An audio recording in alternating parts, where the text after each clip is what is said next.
હા, એટલે બધો કદાચ તકલીફ બધી ભોગવવાની છે પેલી 90s અને 2000 વાળી જનરેશને કે જેણે ઝીરો ફિગરની લાયમાં કે દૂધ ઘી ને માખણ બંધ કર્યા અને હવે પાછું શરૂ કરવાનું છે ને ત્યાં સુધીમાં ઉંમર 40-45 નો આંકડો વટાવી ગઈ.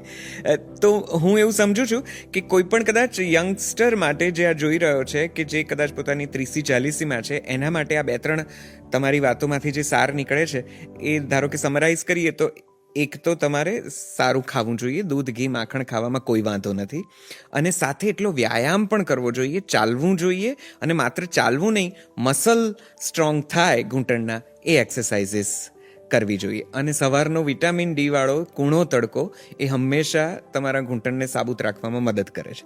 એકદમ સાચી વાત. ઓકે સર, હવે આ બધું તો બરાબર છે, અમે ધ્યાન રાખીશું કે આવું થશે, કરીશું, પણ થઈ ગયું, ઘૂંટણ ઘસારો પામી ચૂક્યો છે, તો હવે કયા લક્ષણોથી સમજવું જોઈએ? ડૉક્ટર કેવલ, મને આપ સમજાવો કે કયા પ્રારંભિક એ લક્ષણો હોય છે જેનાથી તમે સ્ટ્રોંગલી એઝ અ પેશન્ટ સમજી શકો કે મારો ઘૂંટણ હવે જરા જવાબ આપી રહ્યો છે અને હવે મારે કોઈકને કન્સલ્ટ કરવાની જરૂર છે. કારણ કે આજકાલ તો ઉઠતા ને બેસતા કંઈક ને કંઈક દુખાવો થતો રહે એ પ્રકારનું જીવન થઈ ગયું છે. તો ઘૂંટણના ઘસારાના પ્રાથમિક લક્ષણો શું છે? એમાં 2 ટાઈપના લક્ષણો કહી શકાય, અથવા તો 2 ટાઈપના પેશન્ટ્સ અમારી જોડે આવતા હોય છે. એક જે એજ્યુકેટેડ હોય અને જેમને વહેલા ખબર પડે છે, અને એક એવા પેશન્ટ્સ છે કે જે મોટાભાગે ગામડામાંથી અને આપણા લોકોની ટોલરન્સ શક્તિ બહુ વધારે છે, એટલે એક લેટ સ્ટેજમાં આવતા હોય. પણ આપણે જો અર્લી સ્ટેજની વાત કરીએ તો 1-1.5 કિલોમીટર ચાલ્યા પછી એવું થાય કે હવે મને ઘૂંટણમાં ક્યાંક દુખાવો છે, પલાટી વાળીને બેસવામાં કે નીચે બેસવામાં ક્યાંક તકલીફ પડે, એમાંથી ઊભા થવામાં તકલીફ પડે, પણ એક વખત નહીં, આવું કન્સિસ્ટન્ટલી 15 દિવસ, મહિનો, 2 મહિના રોજ થાય છે.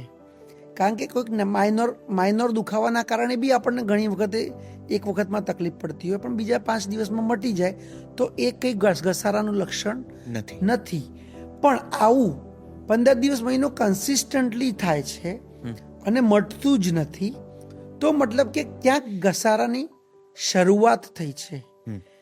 પણ જે મેં બીજા પોર્શનની વાત કરી કે જે લોકો એક લેવલ ખેંચ્યા પછી છેક 3-4 સ્ટેજે પહેલી વખત ડૉક્ટરને બતાવવા આવે છે, એ કયા લક્ષણો છે?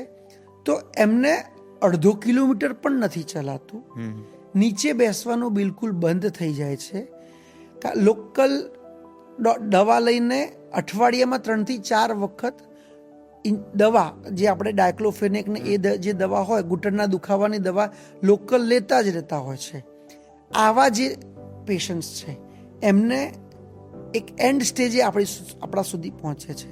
એટલે ક્રક્સમાં એવું કહું તો લોંગ ટાઈમ માટે, 1-2 મહિના સુધી કંઈ પણ કર્યા વગર પણ બિલકુલ દુખાવો મટતો નથી. રોજ જ આપણા રૂટીન એક્ટિવિટીમાં દુખાવો થાય છે. 1 કિલોમીટરથી વધારે નથી ચલાતું, બેસવા ઉઠવામાં તકલીફ પડે છે.